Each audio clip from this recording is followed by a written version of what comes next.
વૃંદાના શ્રાપ અને પ્રભુ શ્રીરામના અયોધ્યામાં જન્મ સાથે જોડાયેલ છે તુલસી વિવાહ. પૌરાણિક કથા અનુસાર પ્રાચીન કાળમાં જલંધર નામના રાક્ષસે ચારે તરફ ભારે ઉત્પાત મચાવ્યો હતો. તે વીર પરાક્રમી હતો. તેની પત્ની વૃંદાનો પતિવ્રતા ધર્મ જ તેની વીરતાનું રહસ્ય હતું.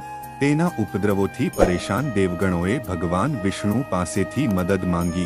દેવગણોની પ્રાર્થના સાંભળીને ભગવાન વિષ્ણુએ વૃંદાનો પતિધર્મ ભંગ કરવાનું નક્કી કર્યું. તેમણે જલંધરનું રૂપ લઈને હળથી વૃંદાને સ્પર્શ કર્યો. વૃંદાનો પતિ જલંધર દેવતાઓ સાથે યુદ્ધ કરી રહ્યો હતો, પરંતુ વૃંદાનું સતીત્વ નષ્ટ થતાં જ તે માર્યો ગયો. જેમ વૃંદાનું સતીત્વ નષ્ટ થયું તો જલંધરનું માથું તેના આંગણામાં આવીને પડ્યું. જ્યારે વૃંદાએ આ જોયું તો તે ગુસ્સે થઈને જાણવા ઈચ્છ્યું કે તેણે જેને સ્પર્શ કર્યો હતો તે કોણ હતો. ત્યારે તેની સામે સાક્ષાત ભગવાન વિષ્ણુ ઊભા રહ્યા હતા. તેણે ભગવાન વિષ્ણુને શાપ આપ્યો કે જે પ્રકારે તમે હળથી મને મારા પતિથી દૂર કર્યા, તે પ્રકારે તમારી પત્નીનું પણ હળપૂર્વક હરણ થશે અને સ્ત્રી વિયોગ સહન કરવા માટે તમે પણ મૃત્યુ લોકમાં જન્મ લેશો. આમ કહીને વૃંદા પોતાના પતિ સાથે સતી થઈ ગઈ. વૃંદાના શાપથી પ્રભુ શ્રીરામે અયોધ્યામાં જન્મ લીધો અને તેમને સતી વિયોગ સહન કરવો પડ્યો.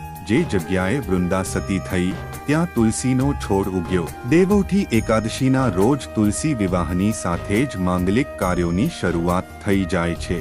એવી માન્યતા છે કે આ દિવસે ભગવાન વિષ્ણુ યોગ નિંદ્રામાંથી જાગે છે અને સૃષ્ટિનો કાર્યભાર સંભાળે છે. હિન્દુ માન્યતા અનુસાર દેવોઠી એકાદશીના દિવસથી જ તમામ માંગલિક કાર્યોની શરૂઆત થાય છે. આ દિવસે તુલસી વિવાહનું આયોજન કરવામાં આવે છે અને ભગવાન વિષ્ણુની પૂજા કરવામાં આવે છે.